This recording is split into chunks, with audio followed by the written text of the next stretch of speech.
کرنے کے لیے.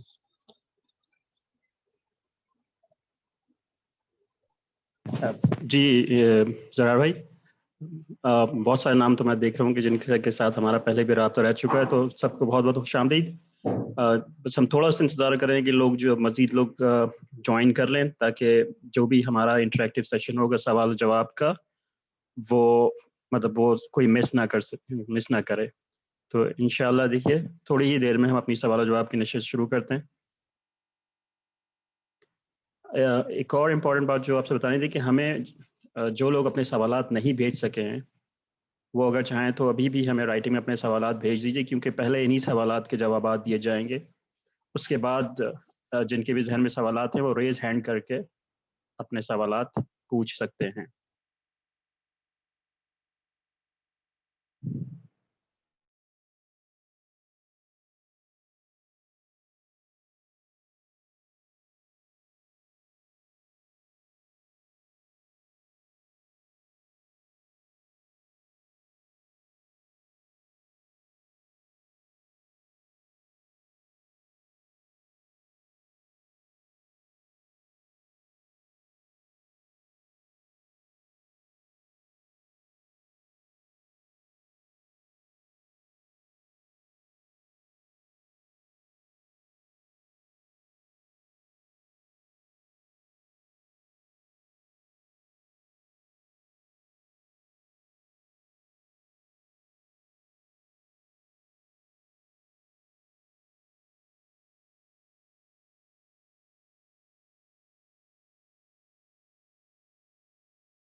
السلام علیکم.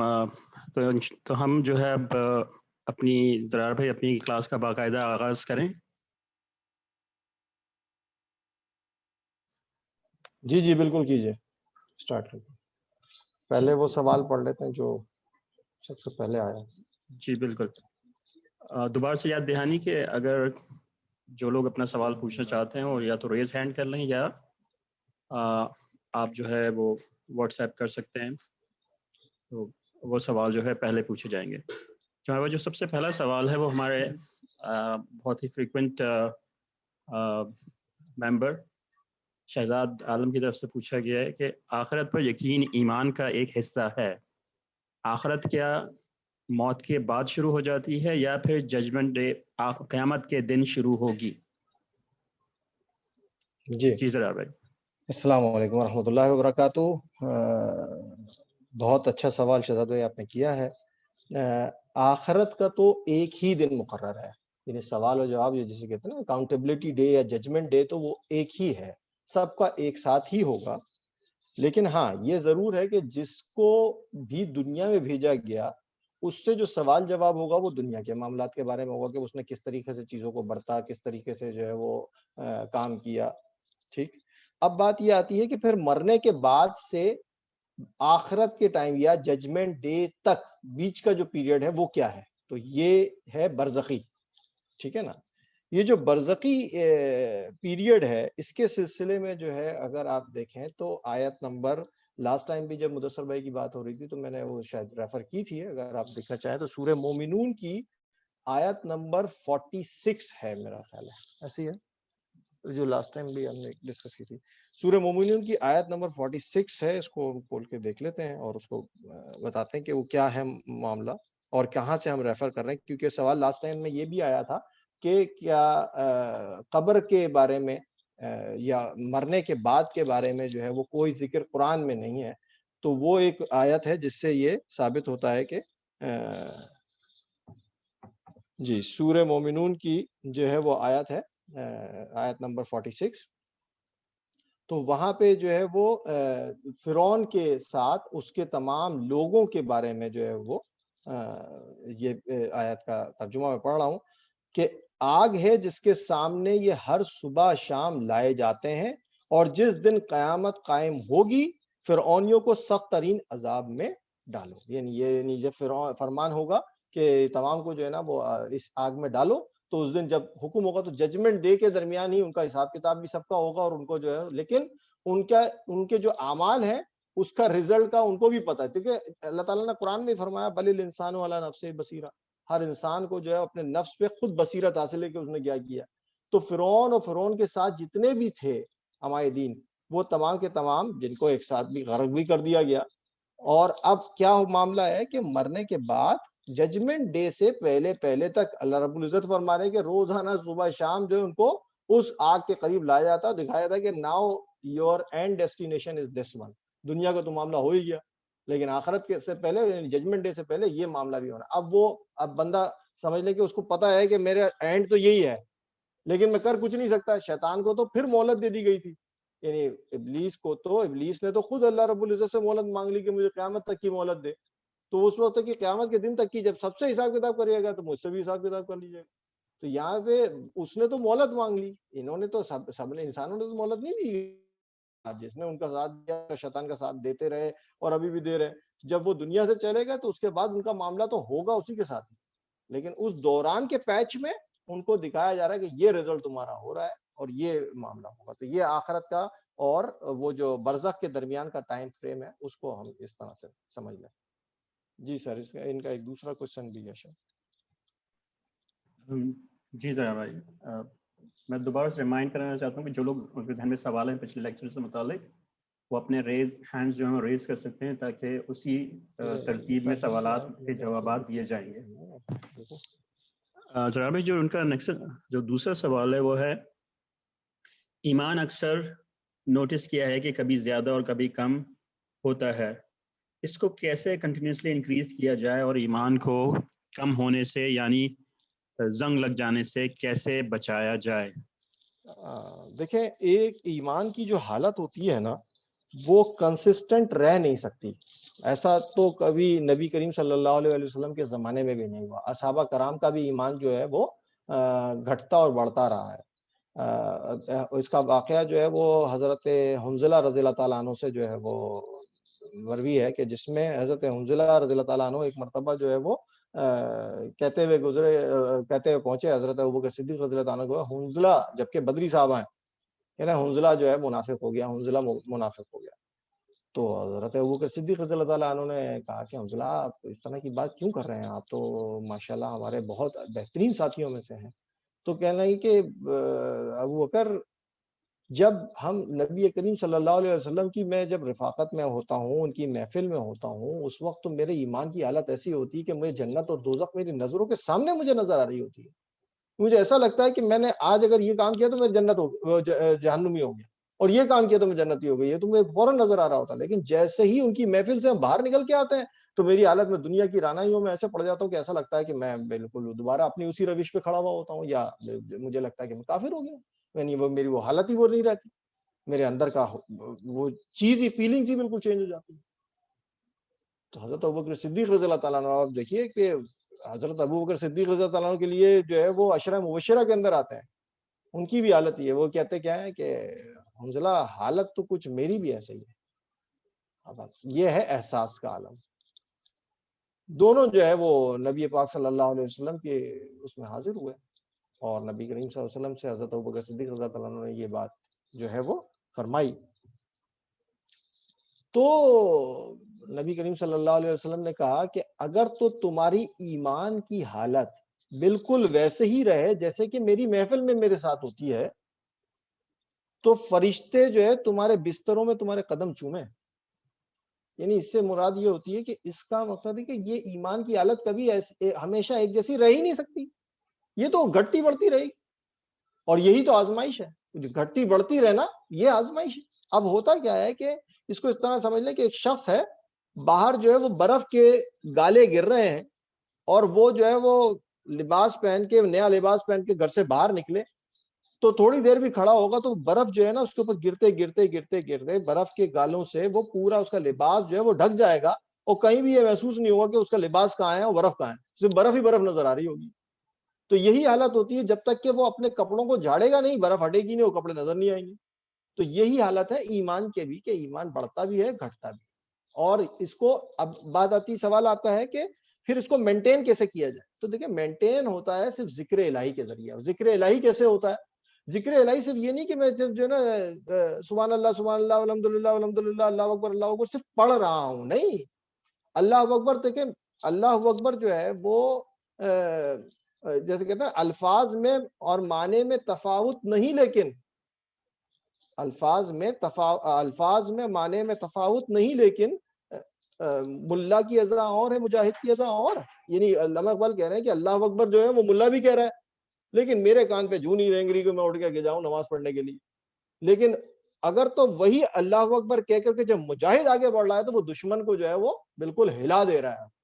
تو یہ چیز ہوتی ہے کہ جب ہم سبحان اللہ والحمدللہ اللہ اکبر ہم اپنے عمل سے بھی ثابت کریں کہ اللہ اکبر ہی ہے, اسی کا ہی حکم ماننا ہے, اسی کے ہی بتائے ہوئے طریقے کے مطابق چلنا ہے, اسی کے احکامات کے اوپر چلنا ہے, تو یہ ہمارا ایمان کا لیول جو ہے وہ قائم دائم رہے گا. اور اس کو شعوری یا غیر شعوری طور پہ ہم جسے اس طرح سمجھیں کہ اگر کسی کام کو کوئی بھی نہیں دیکھ رہا, جس کا ذکر قرآن میں بھی اللہ رب العزت نے فرمایا ہے کہ جہاں کوئی دو ہوتے ہیں آپس میں تو وہاں پہ تیسرا جو ہے وہ اللہ رب العزت, اور اگر کوئی تین ہے تو چوتھا اللہ رب العزت. تو اس کا مطلب ہے کہ اگر میں خلوت میں بھی ہوں گا اور کسی گناہ کو کرنے کے لیے جا رہا ہوں تو میں یہ دیکھ لوں کہ کوئی نہ دیکھے تو بھی جو ہے اللہ رب العزت جو ہے وہ مجھے اس پہ دیکھ رہا ہے. جب اس احساس کے ساتھ جو ہے وہ انسان آگے بڑھے گا تو وہ خود بخود ہی اس گناہوں سے بچنا شروع کر دے گا اور ایمان کے لیول کو مینٹین کرنے کے لیے جسے کہتے ہیں نا وہ کوشش کرے گا. تو یہ تو دونوں چیزیں ہیں, اس میں آپ سمجھ لیجیے شعوری اور غیر شعوری ایمان کا انٹریکشن کے بغیر تو کوئی ان آئسولیشن تو کوئی حیثیت نہیں ہے ان کی. تو اگر وہی کہ صرف اور صرف ذکر کیے چلے جا رہے ہیں اور سمجھ نہیں رہے تو بھی ایک مسئلہ کہ بھئی سمجھ نہیں رہے تو زبان سے ہوا ہے نا, اقرار باللسان ہوا, تصدیق بالقلب تو ہوا ہی نہیں. اور اگر تصدیق بالقلب تو کر لیا لیکن عمل کو ثابت نہیں کر رہے تو پھر بھی مسئلہ ہے. تو یہ ہمیں دیکھنا پڑے گا کہ ہمیں اپنی لائن خود سیلف انالیسس ہوگی جس کے مطابق ہم اس کو مینٹین رکھ سکتے ہیں. ہوپ شہزاد بھائی میں نے بات کو آپ کو سمجھایا ہوں. جزاک اللہ مدثر بھائی. زرار بھائی معذرت, جزاک اللہ زرار بھائی, مدثر زرار بھائی. ہمارے پاس ابھی فی الحال کوئی ریز ہینڈ تو موجود ایک نہیں ہے. سوال یہاں پر ہے, محمد کن کا ہے, چیٹ میں لکھا ہے انہوں نے, چیٹ میں لکھا ہے انہوں نے, محمد ظہیر صاحب نے, کیا نام ہے ان کا, انہوں نے لکھا ہے سوال کہ میرا سوال یہ ہے کہ پیر مرشد کے قدم کو چومنا کیسا ہے, مجھے اس پہ ڈیٹیل میں بتائیے لائیو میں. ٹھیک ہے جی, کوشش کرتے ہیں کہ یہ آپ کا سوال کو میں ایڈریس کرنے کی کوشش کرتا ہوں. اچھا, پیر اور مرشد کے ساتھ جو نسبت ہے وہ نسبت کو ہم سمجھیں, ٹھیک ہے نا.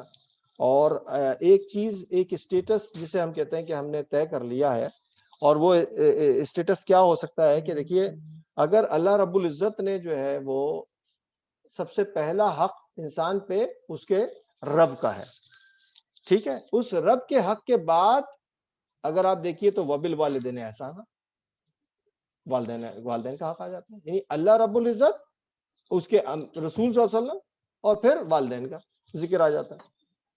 تو اب یہاں پر اگر تو کوئی بھی شخص وہ اپنے والدین کے بھی کسی ایسے حکم کی تابعداری کرنا شروع کر دے جس کو کہ جو کہ اللہ رب العزت کے احکامات کو وائلیٹ کر رہے ہوں یا نبی کریم صلی اللہ علیہ وسلم کے بتائے ہوئے طریقے سے ڈیویٹ کر رہے ہوں، تو کیا وہ الاؤڈ ہے؟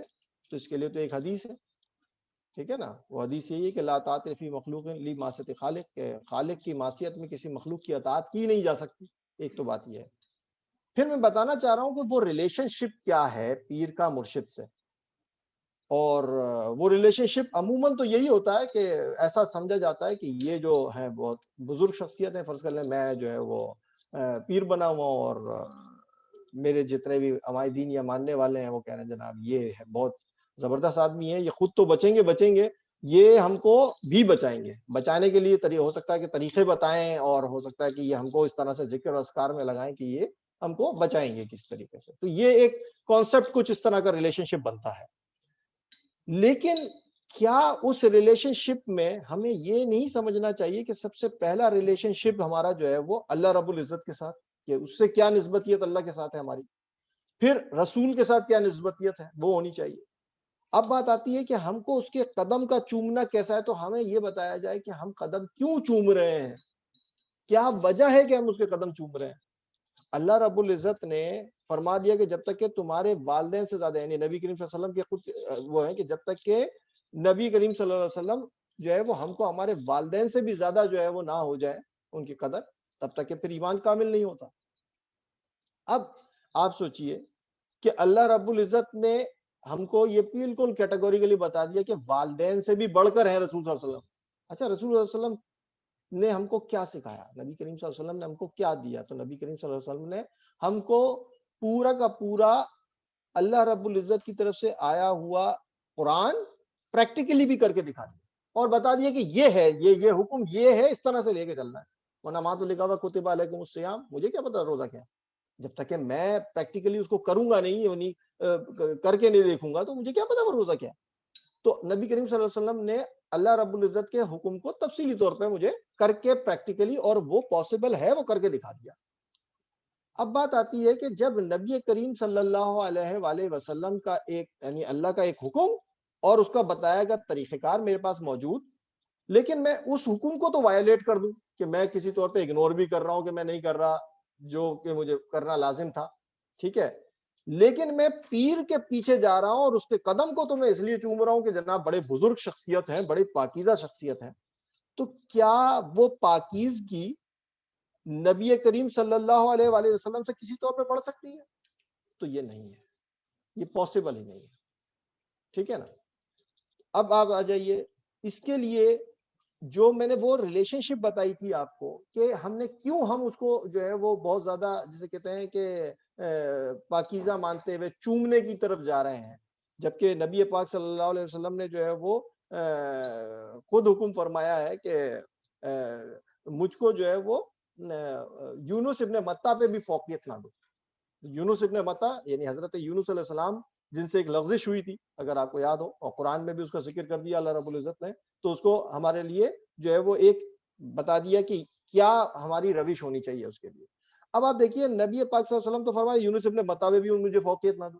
تو اب نبی کریم صلی اللہ علیہ وآلہ وسلم کو اگر جو ہے وہ فوقیت نہیں دی جا سکتی یونس ابن متا پہ، جن کو وہ خود کہہ رہے ہیں کہ نہیں کرو، مجھے نہ کرو، مجھے نہ دو، تو پھر آج کے دور میں کسی ایک عام انسان سے تو غلطیاں ہو سکتی ہیں. عام انسان کے پیچھے بھی تو شیطان لگا ہوا ہے، اس کے لیے تو بہت آسانی ہے کہ وہ اس کو جو ہے وہ بہکائے گا کسی بھی طور پر. تو انسان کے ساتھ شیطان جب لگا ہوا اور اس کو بہکا رہا ہے، تو وہ تمام لوگ جو کہ اس کے اس عمل سے بہک رہے ہیں اور وہ ان کو روک نہیں رہا، اور یا وہ خود بھی بہک رہا ہے، تو ہم کیسے اس کو فالو کر سکتے ہیں؟ تو اسٹریٹ لائن کسی کو فالو کرنے کے لیے وہ کیا ہے، وہ قرآن و سنہ کے علاوہ کوئی تیسری چیز نہیں ہے. اگر تو قرآن میں ثابت ہے تو ٹھیک ہے، پھر آپ کریں، کس نے منع کیا؟ لیکن قرآن میں اور قرآن و سنہ میں اگر ثابت ہے تو کریں، اور قرآن و سنہ میں ثابت نہیں ہے تو پھر اس کی کوئی گنجائش بنتی نہیں ہے. اب ایک یہ ہے نا، یہ سورت، یہ کون سی سورت ہے؟ سورہ نمبر 14 ہے، آیت نمبر 21 ہے، شاید سورہ ابراہیم ہے. ایک منٹ رکیے گا، میں بتاتا ہوں.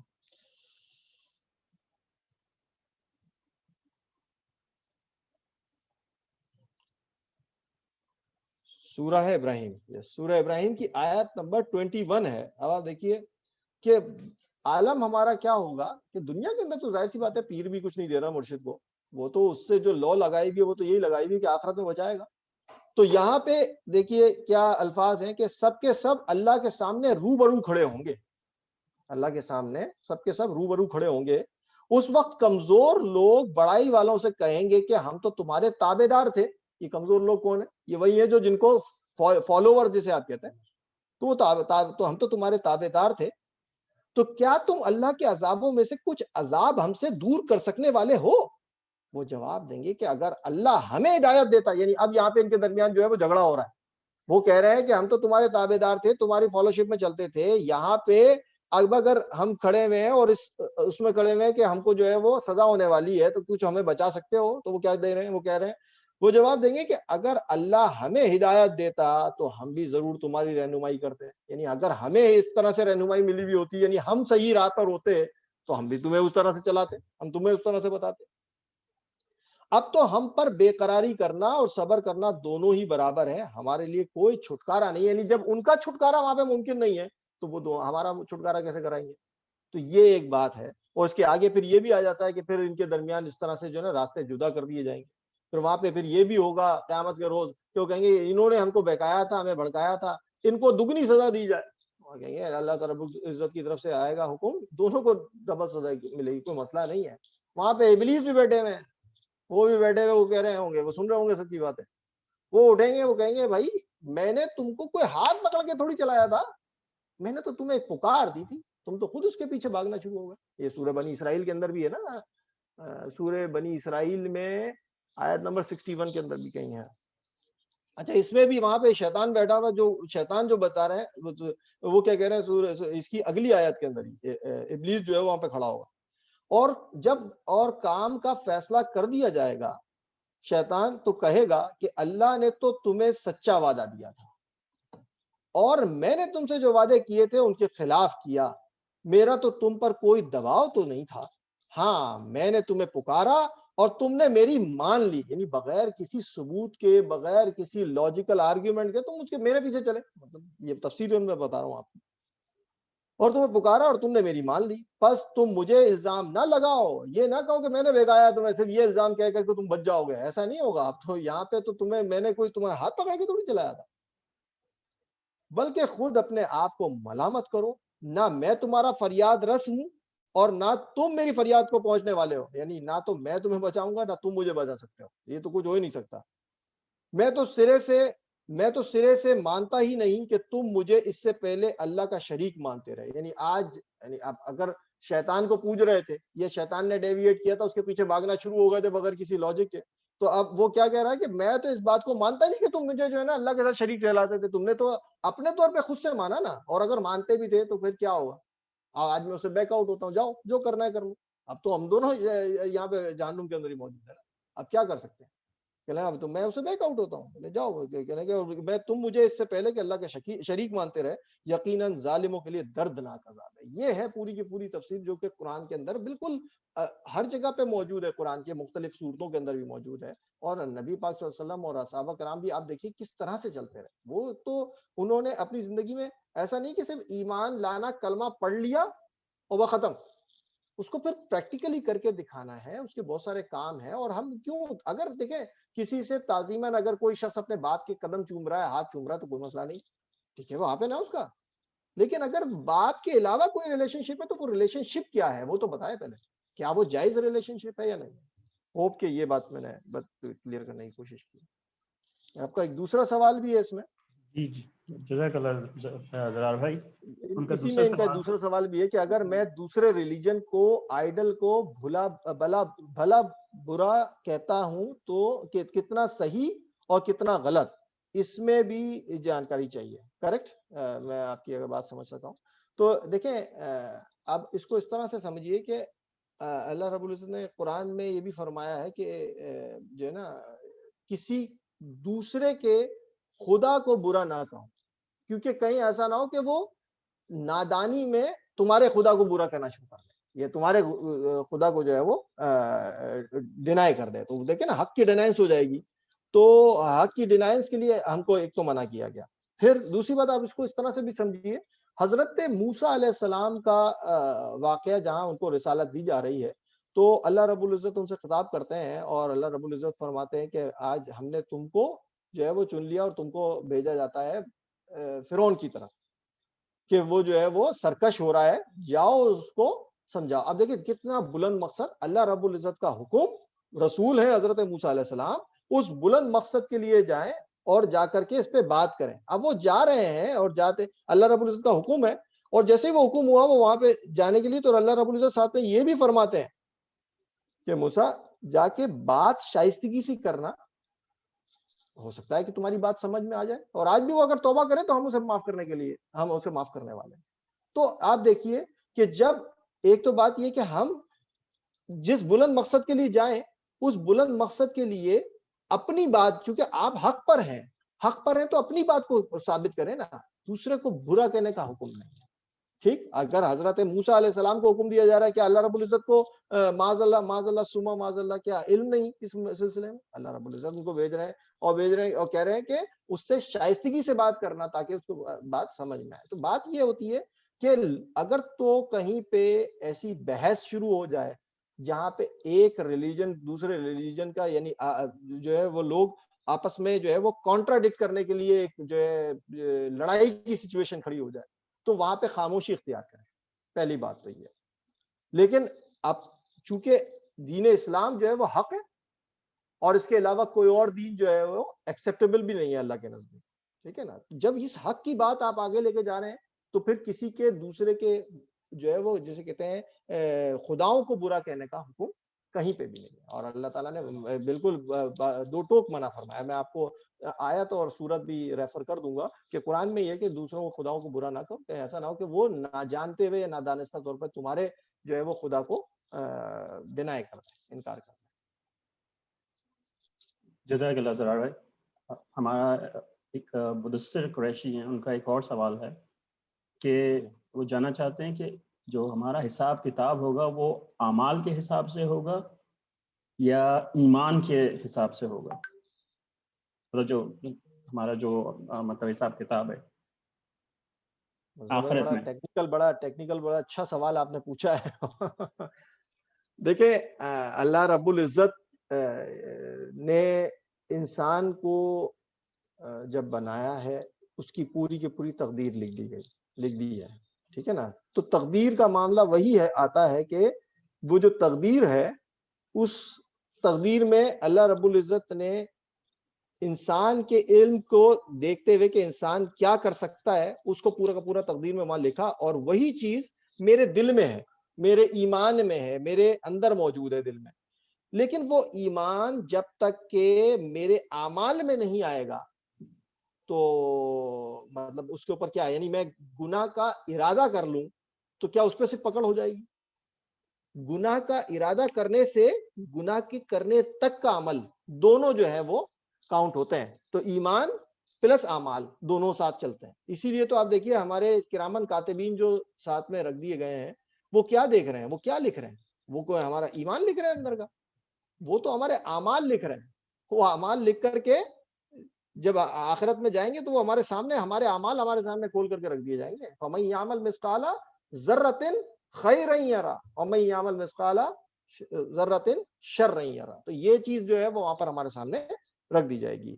تو آپ کا کہنا یہ ہے کہ وہاں پہ اعمال کے حساب سے, ایمان کے حساب سے جو ہے وہ ہمارا ہوگا یا اعمال کے حساب سے. تو اب یہ بات میرا خیال ہے واضح ہوتی ہے کہ وہاں پہ ہمارے سامنے بالکل بیان کر کے وہ ہے نا سورہ زلزال ہے نا شاید, اذا زلزلت الارض زلزالها واخرجت الارض اثقالها وقال الانسان ما لها. اس دن انسان کیا کہے گا, وقال الانسان ما لها یومئذ تحدث اخبارها, یعنی بالکل اخبار کی طرح آیا ہو جائے گا, بالکل سامنے آ جائیں گی چیزیں. تو پھر وہ چیز ہم آپ کو بتا رہے ہیں کہ وہاں پہ جب حساب کتاب ہوگا تو اگر ہم اکاؤنٹس اینڈ آڈٹ میں بھی جاتے ہیں تو ہم کیا دیکھتے ہیں, ہم دیکھتے ہیں کہ جو ہے نا چیزیں دیکھتے جاتے ہیں اگنور کرتے کرتے کسی ایک پوائنٹ پہ ہم ہاتھ رکھتے ہیں کہ یہ چیز جو ہے نا اس کی آپ ہم کو ایویڈنسز دیں, آپ یہ بتائیے یہ کیوں ہوا تھا. اس کے اوپر آرگیومنٹ ہوتا ہے, اس کے اوپر کوشچن آنسر بنائے جاتے ہیں, اس کے اوپر تمام اس کی تحقیق کرتے ہیں. یہ تو ایک انسانی معاملہ ہے. اب آپ سوچیے اللہ رب العزت جس نے ہمیں پیدا کیا, اسی نے ہماری کیپیسٹی بھی بنائی, ہمیں کس طریقے سے کام کرنا ہے وہ سب کچھ لکھا ہوا ہے ہمارا.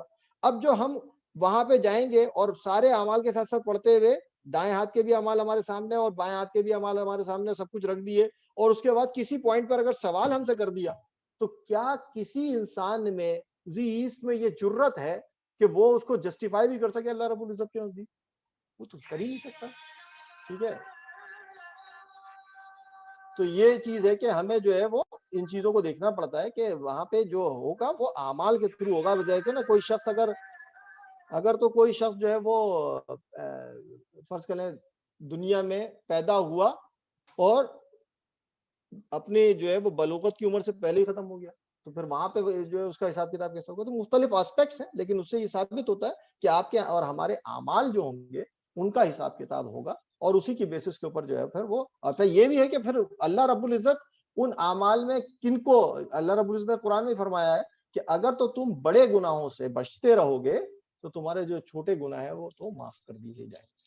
ٹھیک ہے, اوکے یہ چیز, لیکن اگر چھوٹے چھوٹے گناہ کو کنسسٹنٹلی کرتے ہی رہیں اور اس کے اوپر سے اس سے بچنے کی بھی کوشش نہیں کریں اور کوئی روش اختیار نہ کریں تو پھر بغیم بینہم کے جو زمرے میں آنا شروع ہو جاتا ہے.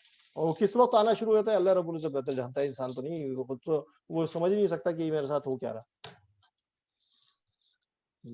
جزاک اللہ ذرا بھائی.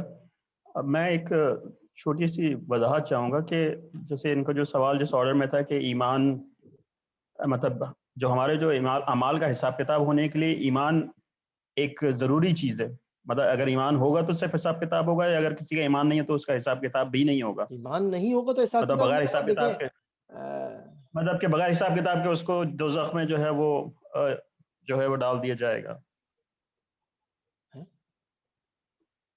مطلب ایک تو وہ لوگ ہیں کہ جو ایمان کے ساتھ اس دنیا سے اٹھیں گے تو ٹھیک ہے, ان کا اعمال نامہ ان کے سامنے پیش کیا دنیا جائے میں گا, کوئی شخص بغیر برائیاں ایمان کے زیادہ. نہیں ہے, یہ بات کو بتا دوں, دنیا میں کوئی بھی شخص بغیر ایمان کے نہیں ہے, کسی نہ کسی ایمان پہ ہے, کسی نہ کسی ایمان پہ. اب وہ اس کو ایمان کہہ دیں, کانسیپٹ کہہ دیں, یا اس کی اپنی انر فیلنگز کہہ دیں, کچھ بھی نام دے دیں آپ اس کو, دنیا کا کوئی بھی شخص چاہے وہ ایگنوسٹس ہو, چاہے ایتھیسٹ ہو, یا چاہے مشرک ہو, یا پھر وہ کوئی اہل کتاب ہو, یا کچھ بھی ہو, وہ کسی نہ کسی ایمان پہ ہے. پیرامیٹرز یہ ہیں کہ ایمان اسلام کے جو آخری رسول پاک صلی اللہ علیہ وسلم جو آ گئے تو اس کے بعد ایمان کوئی اور ایکسیپٹیبل نہیں ہے. ان الدین عند اللہ الاسلام, ایک تو یہ آیت ہے سورہ نساء کی, یہ شاید یہ, اور اس کے علاوہ کوئی اور دین جو ہے نا وہ ایکسیپٹیبل بھی نہیں ہے. ٹھیک ہے نا, اللہ کے نزدیک. جزاک اللہ ذرا بھائی. اب میں جنید سے گزارش کروں گا کہ وہ اپنا سوال پوچھیں. جنید.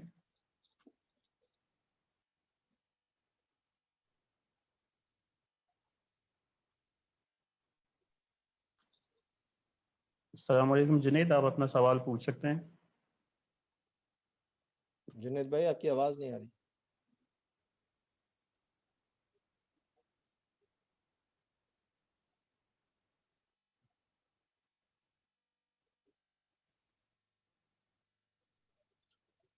جنید بھائی لکھ کر دے دیجئے.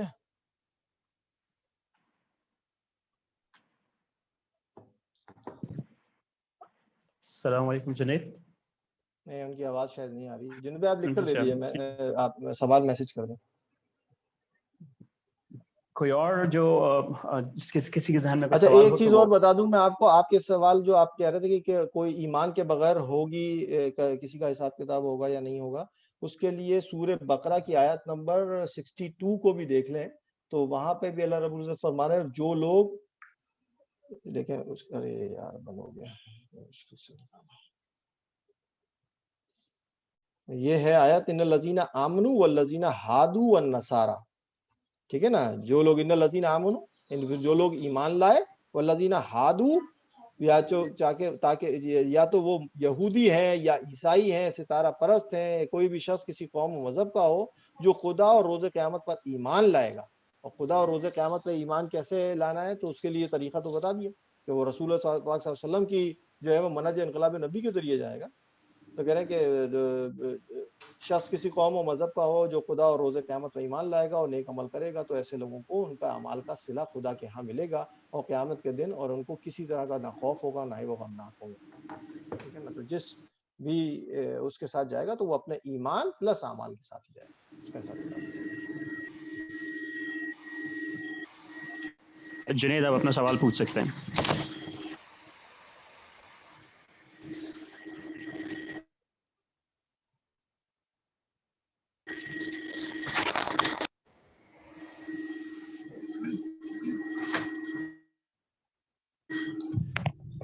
اگر کچھ ٹیکنیکل مسائل درپیش آ رہے ہیں جنید کے سوال پوچھنے میں، اگر کوئی اور اس دوران اپنا سوال پوچھنا چاہتا ہے تو ہینڈ ریز کر سکتا ہے.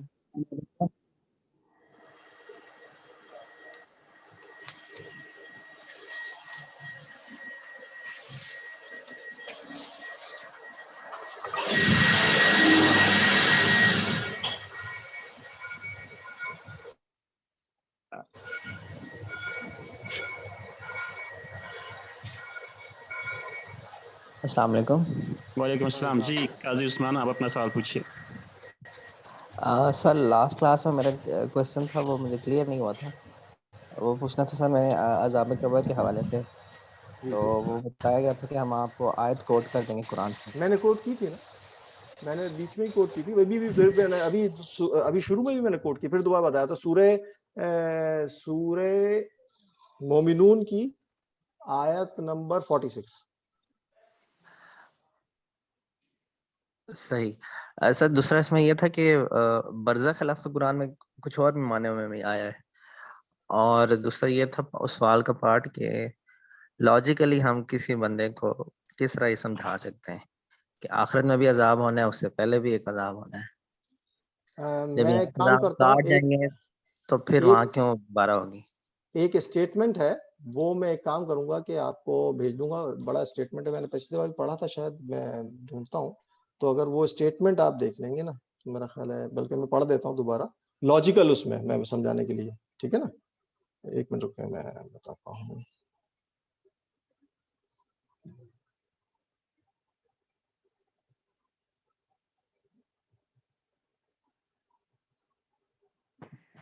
جی سر دیکھیں جی، یہ ایک اسٹیٹمنٹ ہے، اس کو جو ہے نا پڑھتے ہیں کہ آخرت ہونی چاہیے، عقل و انصاف کا تقاضا یہ ہے کہ وہ ہو، اور اس کا ہونا نہیں بلکہ نہ ہونا خلاف عقل و انصاف ہے. اگر کوئی معقول آدمی اس بات کو کیسے درست مان سکتا ہے کہ جو لوگ دنیا میں اندھوں کی طرح جیتے رہے ہیں اور اپنے برے اخلاق اور اعمال سے اللہ کی زمین کو فساد سے بھر دیتے ہیں، اور وہ اپنے اس غلط روش کا کوئی برا انجام نہ دیکھیں. یعنی یہ ممکن نہیں ہے کہ وہ سب کچھ غلطیاں بھی کریں اور دنیا میں فساد و خون برپا کریں اور ان کا کوئی جو ہے نا اس اعمال کا ان کو کوئی رزلٹ نہ ملے، بلکہ وہ بھی انہی طرح بلکہ اور اچھے سے جئیں. تو یہ، اور اسی طرح وہ لوگ بھی جو دنیا میں آنکھیں کھول کر چلتے ہیں اور ایمان لا کر نیک عمل کرتے ہیں، اپنی اس اچھی کارکردگی کا کوئی اچھا نتیجہ دیکھنے سے محروم رہ جائیں. یہ تو پھر وہ والی بات ہو گئی کہ ہم نے اللہ کو العدل تو مانا، لیکن اللہ کی اس العدل والی جو ایٹریبیوٹ ہے اس کا پریکٹیکل امپلیکیشن ہم نہ دیکھیں. یہ ممکن نہیں ہے لاجیکلی، میں سمجھانے کے لیے بتا رہا ہوں آپ. یہ بات اگر صریحاً خلاف عقل و انصاف ہے تو پھر یقیناً انکار آخرت کا عقیدہ بھی عقل و انصاف کے خلاف ہی ہونا چاہیے. کیونکہ آخرت نہ ہونے کے معنی یہ ہیں کہ نیک و بد دونوں آخرکار مر کر مٹی ہو جائیں اور ایک ہی انجام سے دوچار ہوں. یعنی اگر آخرت کا انکار کر دیا کسی نے تو پھر تو وہ دونوں کو ایک ہی ترازو میں تول رہا ہے کہ چاہے اچھے اعمال کرو چاہے برے اعمال کرو، چاہے تو اس طرح سے جیو کہ اللہ کے احکامات کو مانو اور اس پہ عمل کرو، یا پھر اپنی زندگی جیو جیسے آج کل کہہ رہے ہیں میرا جسم میری مرضی، یا میں جو سوچتا ہوں وہ صحیح ہے، بس میں نے تو اس طرح سے سمجھا ہے اسلام کو، تو جیسا سمجھنا پھر وہ جیو. تو وہ بھی وہ اس صحیح زندگی گزار رہا ہے، اور جو بندہ اللہ کے احکامات پہ چل رہا ہے وہ بھی صحیح زندگی گزار رہا ہے. تو یہ کیسے ایک جیسا ہو سکتا ہے؟ اس صورت میں صرف عقل و انصاف ہی کا خون نہیں ہوتا بلکہ اخلاق کی بھی جڑ کٹ جاتی ہے. اس لیے کہ اگر نیکی اور بدی کا انجام یکساں ہے تو پھر بد جو ہے وہ بڑا عقل مند ہے کہ مرنے سے پہلے اپنے دل کے سارے ارمان نکال گیا، اور نیک اور سخت بے وقوف ہے کہ خواہ مخواہ اپنے اوپر طرح طرح کی اخلاقی پابندیاں عائد کیے رہا. یعنی یہ ایک لاجیکل آرگیومنٹ ہے کہ جس کو پر آپ یہ نیریٹو بلڈ کر سکتے ہیں کہ اس لاجیکل آرگیومنٹ سے ہی پتہ لگتا ہے کہ آخرت ہوگی جہاں پہ یہ ڈیمارکیشن کا پورا پروسیس اور اکاؤنٹیبلٹی پوری کی پوری ہوگی اور لوگوں کو چھانٹ دیا جائے گا جنہوں نے اچھے اور برے اعمال کیے تو ان کے نتائج وہاں پہ برآمد ہوں گے. یہ ایک لاجیکل آرگومنٹ.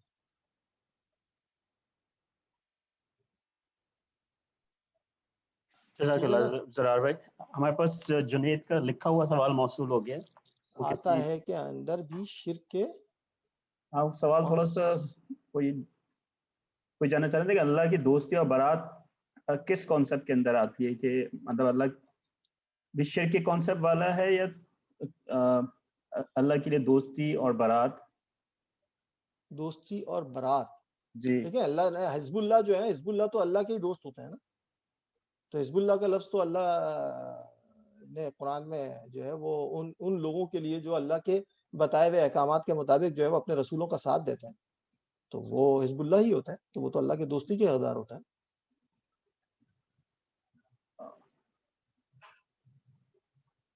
عقید الولا والبرا, یہ ان کا کچھ. جنید اگر آپ آن لائن آ کے سوال پوچھ لیں, میں آپ کو انمیوٹ کرتا ہوں. جی جنید. السلام علیکم ورحمۃ اللہ. جی جنید. سوری میرے پاس تھوڑا سا انٹرنیٹ کا پرابلم تھا, شاید ویدر کنڈیشنز کی وجہ سے. میرا سوال جو ہے وہ عقیدۃ الولا والبراء کے حوالے سے ہے کہ یہ ایک اس کے مطلب کہ اللہ کے لیے جو ہے وہ دوستی اور جو ہے وہ برات جو ہے جو کی جاتی ہے, یہ بھی توحید اور مطلب توحید کے باب سے ہے, اور اس میں جو ہے وہ جو چیزیں اللہ کے لیے مطلب جن سے جو ہے تعلق رکھنا ہے وہ اگر ہم مطلب کریں گے تو یہ شرک کے اندر مطلب آتا ہے باب. اور مطلب اس حوالے سے نا کہ اس میں مطلب ہم نے کور کیا توحید اور شرک کا چیپٹر, تو اس میں یہ والا جو ہے نا عقیدۃ الولا والبراء جو ہے نا یہ اس میں آیا نہیں. کائنڈلی اس کے اوپر جو ہے نا وہ گفتگو کر دیں. جی دیکھیں جن بھائی, اس میں یہ ہے کہ عقیدۃ الولا والبراء جو ہے اس میں اللہ کے بتائے ہوئے احکامات کے مطابق جو ہمارا زندگی کا مقصد یا منصب بنتا ہے اسی کے سلسلے میں دوست. آواز کس کی آ رہی ہے بیچ میں؟ جی میں نے میوٹ کر دیا, شاید مائک آن تھا. جی, تو اس کے سلسلے میں جب ایک ہی مقصد ایک ہی منصب کے لیے ایک ہوئے ہیں تو اس کے ساتھ جو ریلیشن شپ بلٹ ہوتی ہے وہ دوستی کے اندر یعنی کی جا سکتی ہے. مومنین جسے ہم کہتے ہیں کہ مومن کون ہوتا ہے, جو ایک ساتھ ایک ہی کانسیپٹ اور ایک ہی طرح سے ایمان لے کر ہے. اب آپ دیکھیے حضرت نوح علیہ السلام کا بیٹا جو کہ ان کی آل میں سے ہے, اور اللہ رب العزت جب ان کو ڈبویا ہے, اس سے پہلے جو ہے اگر آپ دیکھیے سورہ اعراف کے اندر ہی ہے کہ جہاں پہ حضرت نوح علیہ السلام کو جو ہے وہ کشتی بنانے کا حکم ہوا, اور اس کے بعد جو ہے وہ حضرت نوح علیہ السلام کو اللہ رب العزت نے یہ بھی کہا کہ ہم جو ہے وہ تمہاری آل کو ان سے محفوظ رکھیں گے یعنی بچا لیں گے. اور جب ان کا بیٹا ڈوبا تو انہوں نے اللہ رب العزت سے کہا بھی یہی ہے, اللہ رب العزت سے درخواست کی کہ اللہ میرا بیٹا تو میری آل میں سے تھا اور تو اپنے وعدے کے خلاف نہیں کرتا. اللہ رب العزت نے وہاں پر جو ہے وہ کہا کہ تم جو ہے وہ بالکل ایسی باتیں نہ کرو, ٹھیک ہے, جبکہ تم کو پتہ نہیں, تم کو علم نہیں کہ تمہارا بیٹا تمہاری جو ہے وہ آل میں سے نہیں تھا. تو اس سے کیا بات سامنے آتی ہے کہ وہ لوگ جو کہ مومنین ہوتے ہیں چونکہ وہ ایک مقصد کے اوپر ہوتے ہیں تو اس لیے ان کو پورا کا پورا ایک آل کاؤنٹ کیا جاتا ہے. حضرت نوح علیہ السلام کا یہ واقعہ ہے. حضرت نوح علیہ السلام کی بیوی بھی آپ دیکھیے ان کے خاندان میں سی تھی, مطلب خاندان سے مراد ان کی اپنی بیوی, اب بیوی کا رشتہ ہی ختم ہو گیا جب اگر وہ ان کے مذہب کے اندر ساتھ نہیں ہے تو پھر وہ بھی ہٹ گئے. اسی طریقے سے آپ دیکھیے حضرت لوط علیہ السلام, ان کی بیوی ان کو جو ہے وہ ان کا رشتہ جو ہے وہ ختم ہو گیا. اس طرح سے ہم سمجھے کہ رشتہ جو ہے وہ انسان کا دوسرے انسان سے اللہ کے بتائے گئے منصب کے ساتھ ہو تو وہ ایک جماعت کاؤنٹ ہوتی ہے, وہ دوستی جائز ہے, مطلب اس طرح سے کیا جا سکتا ہے. لیکن اس عقیدت کے اندر اتنے نہ بڑھ جائیں جو میں نے بتایا کہ آپ دیکھیے کہ نبی پاک صلی اللہ علیہ وسلم ان سے بڑی عقیدت اور کس سے ہو سکتی ہے جب انہوں نے خود فرما دیا کہ جو ہے وہ مجھ کو یونس ابن متیٰ پہ بھی فوقیت نہ دو, تو پھر اگر عقیدت کے اندر بندہ اتنا بڑھ جائے کہ پھر وہ ساری حدیں ہی پار کر جائے تو پھر وہ غلط ہے, پھر وہ شرک میں چلا جاتا ہے, اور پھر عقیدت جو ہے نا پھر وہ کسی اور معنوں میں چلی جاتی ہے. ناصر سعید صاحب کا کوئی کوشچن ہے؟ یہ مدثر قریشی نہیں کہے گا. السلام علیکم. میرا جی ناصر سعید صاحب نے پہلے سوال پوچھا تھا تو ہم پہلے ان کو لے لیتے ہیں. جی ناصر آپ اپنا سوال پوچھ سکتے ہیں. السلام علیکم زرار بھائی، ناصر سعید بات کر رہے ہیں اسلام آباد وعلیکم سے. السلام، کیسے ہیں ناصر بھائی؟ Fine fine.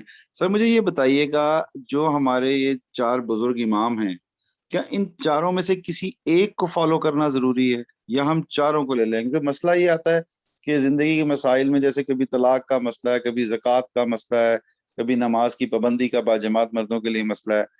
تو اکثر لوگ یہ کہتے ہیں آپ نے اس چیز کے لیے فلاں سے فتویٰ لے لیا، اس چیز کے لیے آپ نے دوسرے کا فتویٰ ایکسیپٹ کر لیا. آپ تو ساری چیزیں اپنی جو کنوینئنس کے مطابق، اپنی پسند کے مطابق ڈھونڈ رہے ہیں. Go and follow just one امام. ناصر بھائی، ہم یہاں پہ جو ہے نا، ایک تو ہم فتووں کے اوپر تو بیٹھنے ڈسکشن کرنے کے لیے، اور ہم نے جو ہے نہیں، وہ ایمانیت کے سیشن کو رکھا ہے. اگر آپ کے سوال کو جو میں سمجھ سکا ہوں، تو اگر ہم اس کو بعد میں پاک کر لیں یا جزاک اللہ، جزاک اللہ. ٹھیک ہے نا، آپ سمجھ گئے ہوں گے میرا مقصد، تو ہاں میں سمجھ زیادہ گیا، بالکل ڈسکس سر نہیں سمجھ گیا. تھینکس ہے. ٹھیک ہے.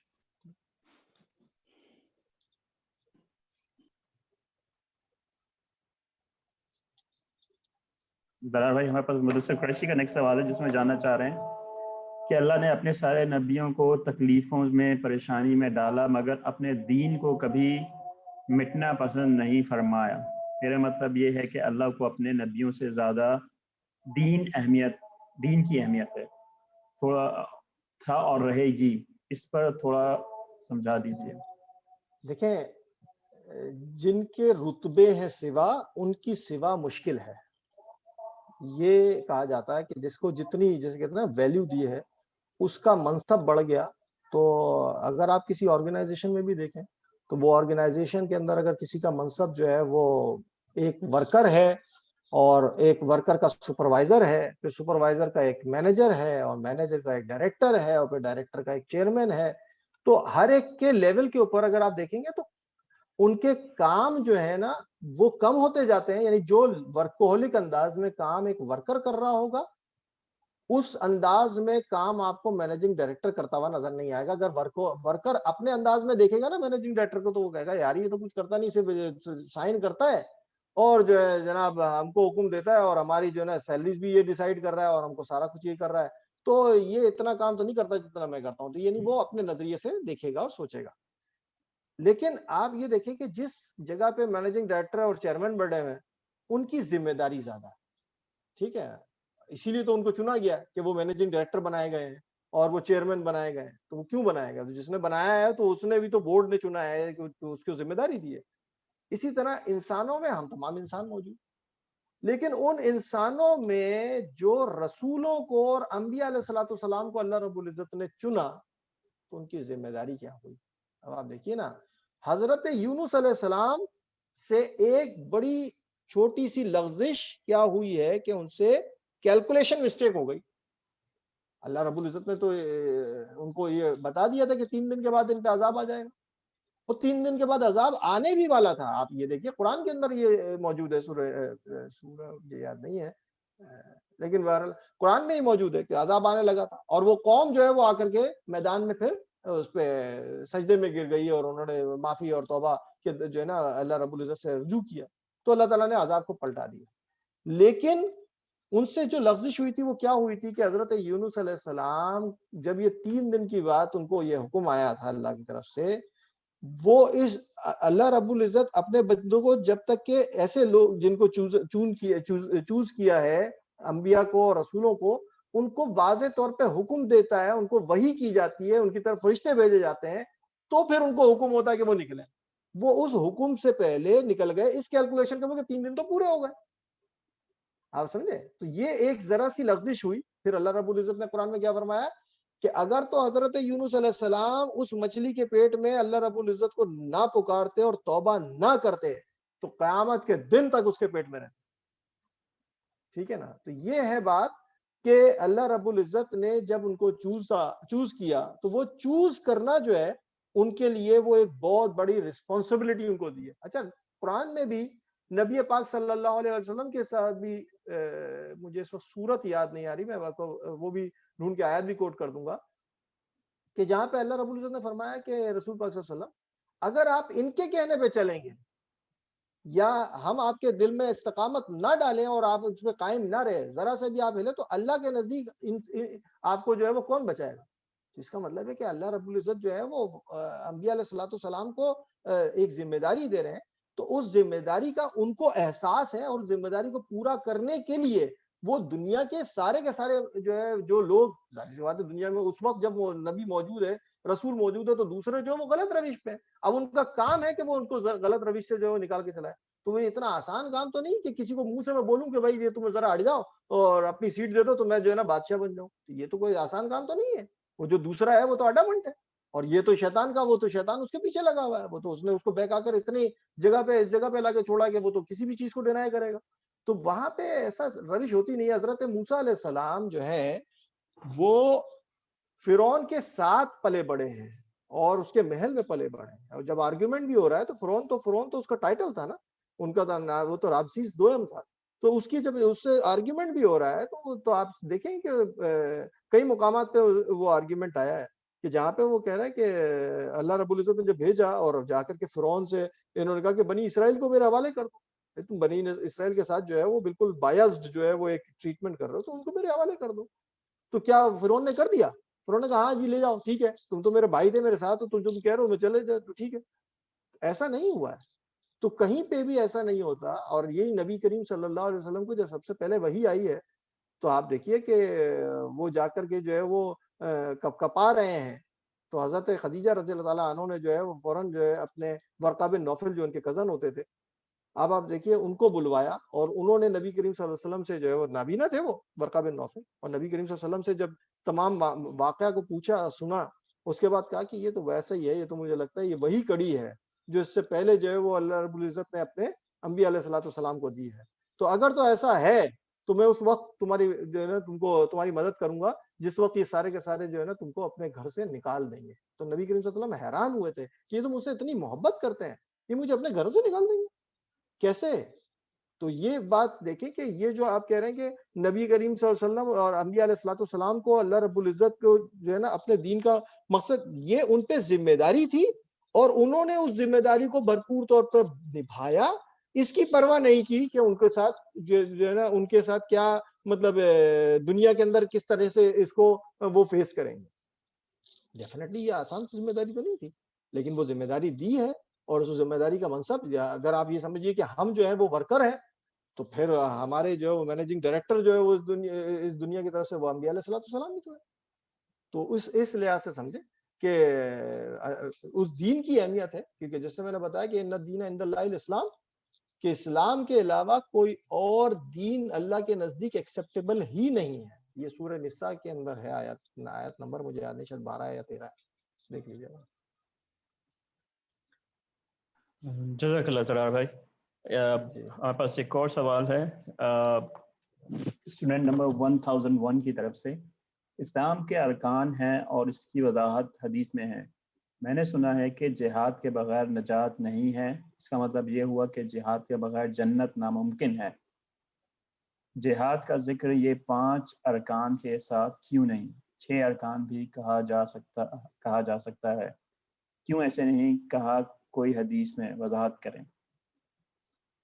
دیکھیں, ایک تو ہم پہلے یہ سمجھ لیں کہ جہاد کو کوئی شخص اگر اس کو جنگ سے اٹیچ کر رہا ہے نا, تو یہ سمجھ لیں کہ جہاد لفظ نکلا ہے جاہدہ سے. جاہدہ کا مطلب ہوتا ہے کشاکش. اب کشاکش کیا ہوتا ہے؟ کشاکش کوئی ایک فورس سے نہیں ہوتی ہے, 2 فورسز کا آپس میں ازدحام, ٹھیک ہے نا, یہ کہلاتا ہے جہاد. ٹھیک, اب وہ ازدحام کیا ہوتا ہے کہ اس کو اس طرح سمجھ لیں کہ ایک فورس جو ہے وہ اس کی ڈائریکشن ہے رائٹ ٹو لیفٹ, اور دوسری فورس جو اس کو روک رہی ہے وہ ہے لیفٹ ٹو رائٹ. تو یہ جو دونوں کی طرف بنے گا یہ بنائے گا جہاد, کشاکش بنائے گی, ایک ازدحام کھڑا ہو جائے گا. تو یہ بات سمجھ لیجیے. اچھا, اگر تو کوئی یہ شخص سمجھ رہا ہے کہ وہ جو انفرادی 5 ارکان کے فرائض جو اللہ تعالیٰ نے بتائے ہیں اور جہاد کا حکم نہیں ہے, یا جہاد کو چھٹا حصہ نہیں بتایا, تو وہ کیوں نہیں بتایا, تو یہ کانسیپٹ غلط ہے. کیونکہ دیکھیں میں نے جب آپ کو بتایا نا فورس یعنی جہادہ کشاکش جو ہے, اس کا مطلب یہ کہ ایک تو وہ ولنگنس ہے انسان کی جو کہ اللہ رب العزت کے حکم کو پورا کرنے کے لیے جنریٹ ہوئی ہے. دوسری وہ فورس ہے جو اس کو اس کام کے کرنے سے روک رہی ہے, وہ کس کی ہے؟ وہ شیطان ہے جو اس کو روک رہا ہے کہ یہ کام کو وہ عمل میں نہیں لائے. اگر تو وہ شخص ابھی اس سے پہلے جو سوال کیا تھا میرا خیال ہے شہزاد بھائی نے کہ اعمال کی بیسس پر ہوگا یا ایمان کی بیسس پر ہوگا, تو یہ سمجھ لیجیے کہ اعمال یہاں پہ نظر آ رہے ہیں. تو اعمال کیا کہ اس جو اندر ایک اللہ کا حکم سنتے ہی خواہش انسان کی ہوئی کہ اس کو کرنا ہے, یعنی نماز پڑھنے کا حکم ہے, اب وہ نماز پڑھنے کے لیے کھڑا ہو رہا ہے, تو جو دل میں دوسری فورس ہے اس کو روک رہی ہے, وہ روک کیا رہی ہے, وہ کسی نہ کسی کام میں ہو جا رہی ہے. یہ نہیں کرو, یہ ابھی تو یہ تو ہو جائے گا یار, نماز رات میں بھی تو 12 بجے 1 بجے تک کا ٹائم ہے, پڑھ لینا, کون سا مسئلہ ہے. اب اس نے جماعت چھوڑ دیا, یار پڑھتا تو ہوں نا میں گھر میں, وہ کوئی احسان تھوڑی کر رہا ہوں میں.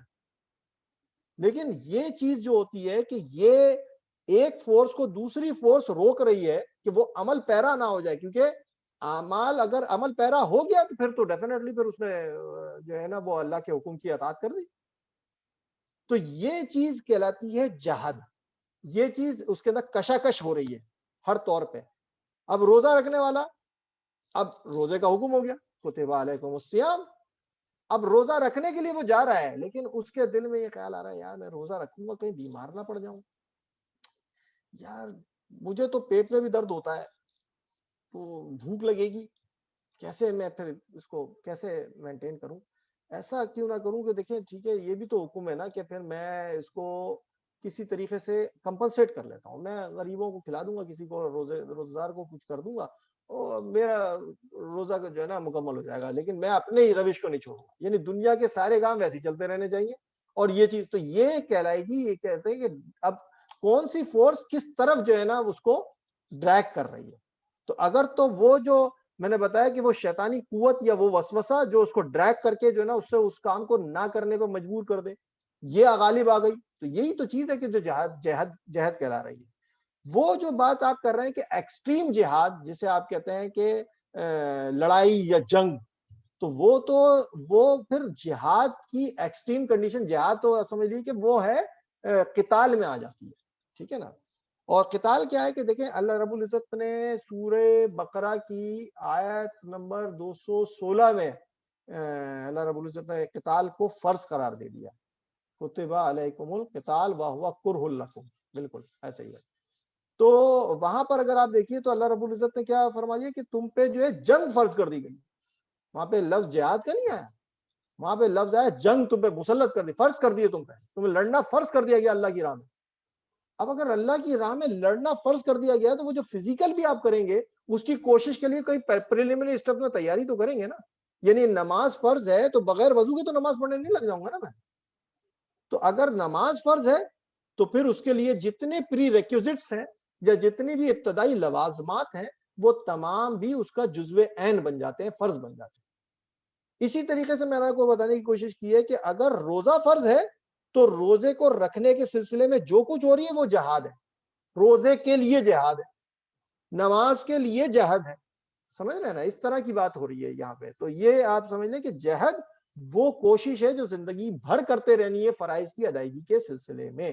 یہ ہے سرار بھائی, اگر میں تھوڑا سا سمجھوں تو جیسے یہ جو ارکان کی جو انہوں نے بات کی ہے یہاں پر, تو یہ تو ہمارے پاس وہی کہ جیسے اگر اس میں دیکھیں تو ہمیں کہیں بھی سود کی حرمت کا بھی نہیں بتایا جا رہا, لیکن ہمیں پتہ ہے کہ جیسے مدثر بھائی بتایا کرتے, تو اگر ہم اس کو ہی صحیح مان لیں کہ یہی ہے تو پھر اس کا مطلب ہے کہ یہاں پر تو کہیں سود کا بھی ذکر نہیں آیا, اور بہت ساری جو حرمات ہیں ان کا ذکر نہیں کیا, ان سے ہمیں منع نہیں کیا جا رہا. تو کیا دیکھیں حرمت اور حدیں جو ہے نا وہ پیرامیٹرز ہیں کہ کن باؤنڈریز لائنز کے اندر آپ جو ہے یا ہم جو ہے وہ چل سکتے ہیں. دیز باؤنڈریز لائنز اور یہ جو پیرامیٹرز ہیں نا یہ حرمت ہے.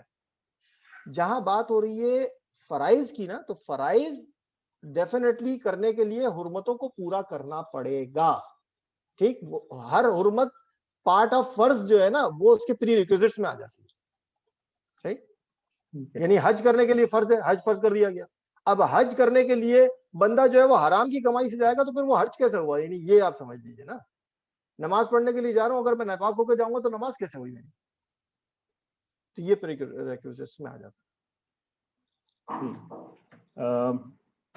جو ہمارے پاس اگلا سوال ہے وہ ہے شہزاد عالم کی طرف سے کہ اسلام, ایمان, جزا اور سزا صرف انسانوں کے لیے ہے یا ایک منٹ, یہ یہاں پہ ایک اور پہلے مدثر قریشی صاحب کا بھی کوئی سوال ہے. اس سے پہلے یہ شہزاد عالم نے سوال پوچھا تھا. اچھا ہاں, بتائیے کیا کہہ رہے ہیں. کہ اسلام، ایمان، جزا اور سزا صرف انسانوں کے لیے ہے یا یہ سیم کانسیپٹ جن اور کسی اور مخلوق کے لیے بھی ہے؟ جنوں کے لیے بھی، جنوں کے لیے بھی. جزاک اللہ زرار بھائی. پھر آپ کا جو دوسرا سوال ہے وہ اگین مدثر قریشی صاحب کا ہے کہ اچھا جنوں کے لیے کیسے ہے، یہ بھی میں اگزامپل بتا دوں ذرا ریحان بھائی کہ جنوں کے لیے کیسے، کہ دیکھیں آپ دیکھیں جو یہ ہے اپنا شیطان جو ہے وہ جنوں میں سے ہے نا. تو جب اس نے آدم علیہ السلام کو سجدہ نہیں کیا تو اس کے لیے جو ہے وہ جہنم جو ہے وہ رسید کر دی گئی، یعنی اس کے لیے معین کر دی گئی کہ تم جہنمی ہو. تو اس کے ساتھ جو بھی چلے گا پھر وہ سارے اللہ رب العزت کا حکم یہی ہے کہ پھر جو ہے وہ جہنم کو میں جنوں اور انسان کر دوں گا، تو وہ کیسے بڑھیں گے، اسی لیے تو پھر ان کے اوپر بھی یہ لاگو ہوتا ہے. ٹھیک ہے.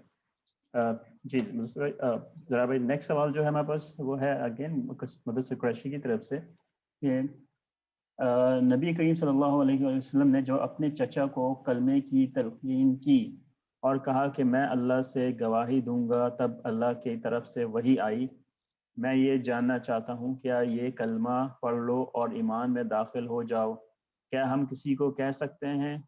کیا اس پہ وضاحت فرما دیجیے.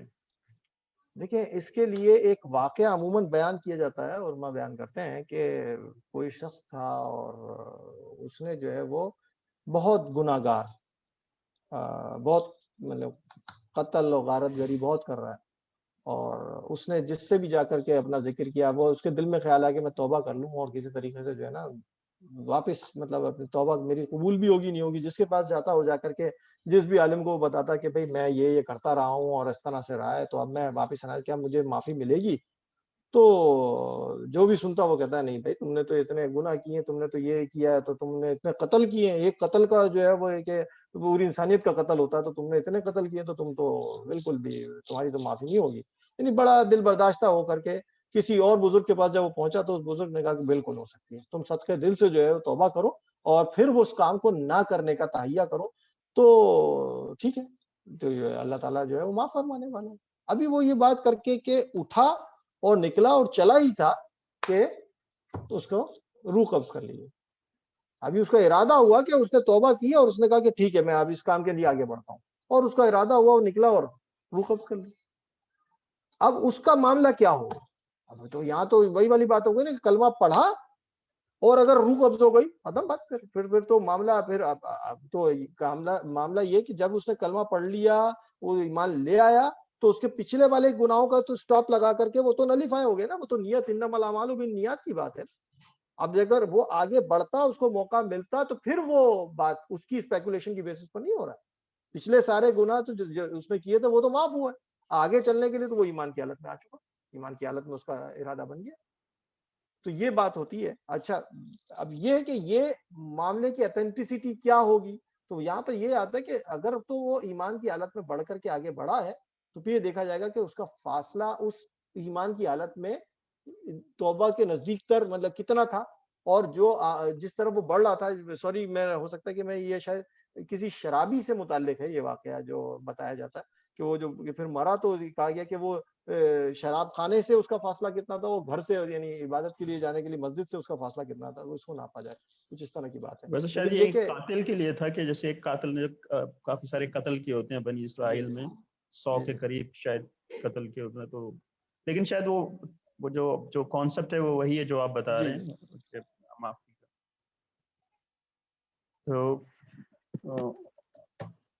تو میرے خیال سے مدثر پہ آپ کو اس کا جواب مل گیا ہوگا، لیکن اگر آپ کی کوئی تشنگی رہ گئی ہے تو آپ ضرور جو ہے وہ ہینڈ ریز کر سکتے ہیں اور سوال پوچھ سکتے ہیں. ہمارے پاس مزید کوئی ہینڈ ریز اور ریٹن کویشچن تو نہیں ہے، تو اگر کسی کے ذہن میں کوئی سوال ہے تو وہ پوچھ لے. ہمارے پاس ایک سوال ریسیو ہوا ہے، ایک سوال آیا ہے صفدر صحیح تو صاحب کے پاس سے کہ گناہ قنوت جو ہم پڑھتے ہیں اس میں نافرمانی کرتے ہیں، ان کو الگ کرتے ہیں، یا بیزاری کرنا میں کون سے لوگ آ جاتے ہیں؟ دیکھیں اس کو اس طرح بھی سمجھیں کہ یہ سوال صفدر بھائی صرف آپ ہی نے نہیں، میرے ایک عزیز دوست نے بھی مجھ سے کیا تھا پہلے، پاکستان میں ہی ہوتے ہیں. تو یہ کہتے ہیں کہ دعائے قنوت کے اندر اس طرح کی بات ہوتی ہے، اور جب ہم پڑھتے ہیں جو نافرمانی کرے تو ہم ان سے بالکل علیحدہ ہو جائیں گے. تو یہ اللہ کا حکم ہے کہ اگر آپ دیکھیے نا، میں نے آپ کو شروع میں ایک حدیث بھی پڑھ کے بتائی تھی کہ لا طاعت فی مخلوق بمعصیت خالق، یعنی خالق کی معصیت میں مخلوق کی اطاعت نہیں کی جا سکتی. تو اس کی وجہ آپ دیکھیے، حضرت ابراہیم علیہ السلام اپنے والد صاحب سے علیحدہ ہوتے ہیں. کیوں علیحدہ ہوتے ہیں؟ انہوں نے کہا کہ میں آپ کی بات نہیں مان سکتا، یعنی آپ لوگ جس طریقے سے سورج پوج رہے ہیں، چاند پوج رہے ہیں، ستارے پوج رہے ہیں، تو یہ نہیں ہو سکتا. ان کے والد صاحب نے ان کو نکال دیا، وہ علیحدہ ہو گئے. ٹھیک ہے. تو یہ چیز ہوتی ہے کہ جب ایسی بات آ جائے کہ یہاں پر جو کفر کریں گے، جو نافرمانی کرنے والے ہیں، تو ان کا ساتھ نہیں دیں گے آپ. اس کے لیے حکم قرآن میں بھی آتا ہے کہ جب کوئی جو مومن ہوتا ہے، جب کوئی وہ ایسی بات دیکھتا ہے کہ جہاں پہ اللہ رب العزت کی باتوں کا یا اللہ رب العزت کے احکامات کا مذاق اڑایا جا رہا ہو، تو پھر وہ وہاں سے اٹھ کے چلا جاتا ہے، اور اس وقت تک کہ اس کو رجوع نہیں کرتا جب تک کہ وہ اپنی بات سے ہٹ نہ جائے. ٹھیک ہے نا. اور اگر تو پھر وہ کہیں بھولے بیٹھ کے اگر دوبارہ مل گیا اور آ کر ان کے ساتھ دوبارہ بیٹھ گیا، لیکن جب اس نے دیکھا کہ اس کو یاد آیا وہ چیز کہ یہ لوگ تو اللہ کا استہزاء اڑاتے ہیں، تو پھر ان سے کنارہ کشی اختیار کیا. سورۃ توبہ میں شاید یہ ایسی کوئی آیت ہے، 70 کے قریب کوئی آیت ہے اس میں، سورۃ توبہ 70 میں یا 60 میں دیکھ کے بتا دوں گا آپ کو. اس کا حکم ہے وہاں پہ کہ کیا روش رکھنی چاہیے مومنوں کو اس سلسلے میں. تو اگر میں اسی میں ایڈ کروں زرار بھائی کہ جیسے اگر ہمیں معلوم ہے آج کل کے دور میں کوئی شخص سود کھاتا ہے اور بڑے ہی جو ہے وہ ایک کلیم کرتا ہے کہ نہیں سب ٹھیک ہے، تو کیا ان سے بیزاری دکھانا یہ بھی کیا اسی اس میں آ جائے گا کہ بھائی ہم اب اس سے دور رہ؟ بیزاری دکھانا اور اس کے سود کے ساتھ خود مل کر کے کھانا دو مختلف باتیں ہیں. بیزاری کا مقصد یہ ہے کہ دیکھیں آپ اس سے دوستی تو رکھیں، ایسا تو نہیں ہے کہ انسان کوئی اچھوت نہیں ہو جاتا. آپ بات سمجھ رہے ہیں؟ جس کے لیے جو ہے وہ کہتے ہیں، کیا نام ہے ان کا، اللہ اکبر اللہ، یہ امام ابن تیمیہ رحمہ اللہ یہ کہتے ہیں کہ کفر سے جو ہے نا نفرت ہو، کافر سے نہ ہو.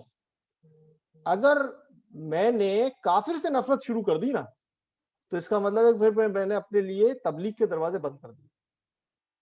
تو جو شخص غلط کر رہا ہے یا کفر کی روش پر ہے، اس کے کفر سے بیزاری کریں، چاہے وہ اپنا بھائی کیوں نہ ہو، چاہے وہ اپنا باپ ہی کیوں نہ ہو. اس کو منع کریں، اس کو جہاں تک کہ آپ کی استطاعت ہے آپ روک سکتے ہیں آپ اس کو روکیں، اس کے اس غلط عمل کو غلط کہیں. مطلب یہ نہیں ہو سکتا کہ آپ بالکل بیزاری کے اندر دوسرے کو فتوا لگا کر کے آپ بڑے پایوں سے، ایسا نہیں ہو سکتا. یہ نہیں ہے کہیں پر بھی. ٹھیک ہے، جزاک اللہ زرار بھائی. ہمارے پاس ایک ریز ہینڈ ہے، صفدر بھائی کا بھی آ گیا. پھر دوبارہ مدثر قریشی، آپ اپنا سوال پوچھ سکتے ہیں. السلام علیکم. السلام. ہاں سر، میرا سوال یہی ہے کہ جب آپ صلی اللہ علیہ وسلم اپنے چاچا کو کلمے کی تلقین کر رہے تھے، مجھے اتنا سمجھ میں نہیں آیا آپ جب سمجھا رہے تھے، پھر بھی کنفیوژن تھا، اس لیے میں ڈبل سے آپ کو ہینڈ ریز کیا. تو سر مجھے یہ جاننا تھا کہ آپ صلی اللہ علیہ وسلم کے چاچا تھے، وہ کنونس کر سکتے تھے، مگر پھر بھی اللہ تعالیٰ نے ان کو کچھ ایسا وہی بھیجی یا پھر کچھ مجھے یاد نہیں آ رہا ٹھیک سے، تو ایمان میں شامل ہو سکتے تھے وہ. تو ایسا کیوں ہوا اس کو مجھے جاننا ہے سر. دیکھیں اس میں یہ ہے جنید بھائی کہ وہاں پہ حضرت محمد صلی اللہ علیہ وسلم جب جو ہے ابو طالب کے پاس گئے ہیں ان کے آخری وقت میں، تو اس سے پہلے شعب ابی طالب کی میسوری بھی ہو چکی تھی، آپ کو پتا اس کے اندر وہ بہت ہی زیادہ کمزور بھی ہو گئے تھے. تو یہ جو جب ان کے قریب گئے اور وہاں پہ نبی کریم صلی اللہ علیہ وسلم نے جب ان سے کلمہ پڑھنے کو کہا، تو ان کی حالت بہت ویک تھی، مطلب بہت کمزور تھے، ہو گئے تھے اور بستر پہ پڑے ہوئے ہیں. تو نبی کریم صلی اللہ علیہ وسلم نے کہا کہ آپ میرے کان میں ہی اگر کلمہ پڑھ دیں تو میں جو ہے وہ آپ کے حق میں شہادت دوں گا. وہاں پہ صرف نبی کریم صلی اللہ علیہ وسلم نہیں تھے، ان کے پاس ابو لہب بھی موجود تھا، ابو جہل بھی تھا، اور عتبہ بن ربیع بھی تھا، اور بڑے بڑے جو وہاں کے سردار ہوتے تھے نا وہ سارے بیٹھے ہوئے تھے. جب نبی پاک صلی اللہ علیہ وسلم نے کلمے کا کہا کہ آپ کلمہ پڑھ دیں اور میں اللہ کے سامنے جو ہے وہ آپ کی اس کی گواہی دوں گا کہ آپ کی جو حالت ہے وہ ایمان کی حالت میں جو ہے وہ آپ کا انتقال ہوا ہے، تو انہوں نے کہا کہ ہاں ابو طالب، یعنی اب جو ہے وہ بھتیجے کی محبت میں آ کر اپنے آباء و اجداد کے دین سے تم ہٹ رہے ہو. تو وہ جو چیز ہوتی ہے نا کہ ایک بغیم بینہم والی روش، اور شیطان کا جو وعدہ ہے نا انسان سے وہ یہی ہے کہ وہ اس کو اس وقت جو اس کا آخری وقت ہوتا ہے نا، جسے کہتے ہیں، دیکھیں ہمیں اپنے موت کا نہیں پتا، ہمیں اپنی آخری سانس کا نہیں پتا، لیکن اس کا وعدہ ہی یہی ہے اللہ سے کہ میں اس کو آخری سانس تک کے جو ہے وہ توبہ کی روش پہ واپس نہیں آنے دوں گا. تو وہ پھر بہکا دیتا ہے. اب وہ کیا وجہ تھی یہ تو حضرت ابو طالب ہی جان سکتے ہیں یا اللہ رب العزت جان سکتا ہے، لیکن یہ ہے کہ اس وقت انہوں نے کلمہ نہیں پڑھا، اور اس کے لیے کلمے کے لیے پڑھنے کے لیے جب نبی کریم صلی اللہ علیہ وسلم نے ان کو کہا بھی، تو بہت سارے جو بڑے بڑے سردار ان کے ساتھیوں میں سے تھے پہلے، انہوں نے بھی ان کو منع کر دیا، یا ان کے دل میں ایک طرح سے وہ ڈال دیا کہ یہ کیا کر رہے ہو تم، آج اتنے کمزور پڑ گئے کہ اپنے بھتیجے کی بات پہ جا رہے ہو تم. یہ بات ہوئی. یہ اسی میں آتا ہے نا ذرا بھائی کہ مطلب آپ صلی اللہ علیہ وسلم لوگوں کو دعوت دے سکتے ہیں، لیکن جی ہاں، جی ہاں، کسی کو یہ تو جو ہے وہ ایمان، تو یہ کہ بھئی وہ آپ کسی کے لیے ایمان نہیں، کی نبی کریم صلی مطلب اللہ علیہ وسلم دعوت کو دے اللہ سکتے تعالیٰ نے قرآن میں فرمایا نا کہ ہم نے آپ کو جو ہے نا نگہبان نہیں بنایا، سمجھ رہے ہیں آپ، جو ہے وہ ان کو صرف بتا سکتے ہیں. ٹھیک ہے، منذر و مبشر و منذر ہیں آپ، بشارت دینے والے اور انذار کرنے والے، لیکن آپ کسی کے اوپر جو ہے نا وہ نہیں ٹھہرائے گا. جب میرے نبی پاک صلی اللہ علیہ وسلم جو ہے وہ کسی کے اوپر نگران نہیں ٹھہرائے گا، تو پھر انسان یہاں پہ آج کے دور میں تو ایک مسلمان دوسرے مسلمان کے اوپر نگراں بنا ہوا. جزاک اللہ ذرا بھائی. جی صفدر بھائی.